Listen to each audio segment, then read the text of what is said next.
زبان تیغ سے کوفہ ہلا گئی حسین بان کے زمانے بچھا گئی قسم خدا کی احسان بنت زہرا ہے ہمیں حسین کا ماتم سکھا گئی ہمیں حسین کا ماتم سکھا گئی حسین بان کے اللہم صلی اللہ محمد و آل محمد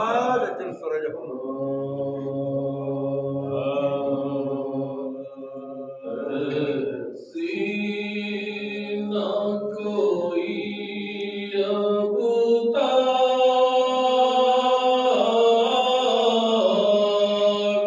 ہم شیر نظر آئی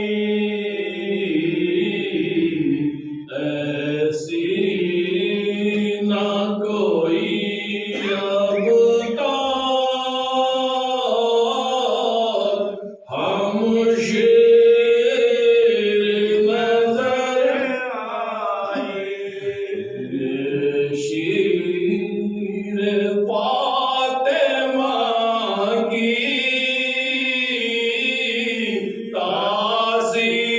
تاثیر نظر آئی زینب نے حفاظت کی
ہزار ڈھونڈا ہزار ڈھونڈا کہیں نہ پایا تمام پہلو وفا کے بدلے ہزار ڈھونڈا کہیں نہ پایا تمام پہلو وفا کے بدلے حرم میں ملا حرم میں نصیریوں کو خدا کا بندہ خدا کے بدلے ہزار ڈھونڈا کہیں نہ پایا تمام پہلو وفا کے بدلے علی کے گھر کا شرف تو دیکھو کہ دانا بڑھ کے کہاں پہ پہنچا خدا نے نانے جوی خریدی بطول سے حل عطا کے بدلے ہزار ڈھونڈا کہیں نہ پایا تمام پہلو وفا کے بدلے یزید چاہتا تھا لینی بیعت حسین ابن علی سے لیکن کٹا دیا سر ہے پھر بھی زندہ بقا ملی ہے فنا کے بدلے ہزار ڈھونڈا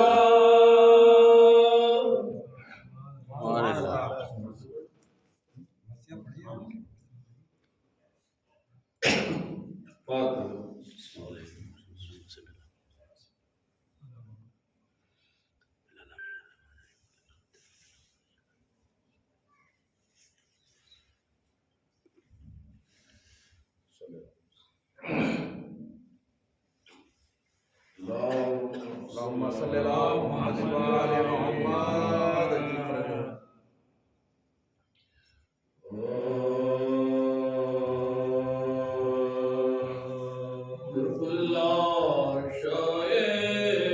سر کو اٹھایا حسین نے جب لاشائے پسر کو اٹھایا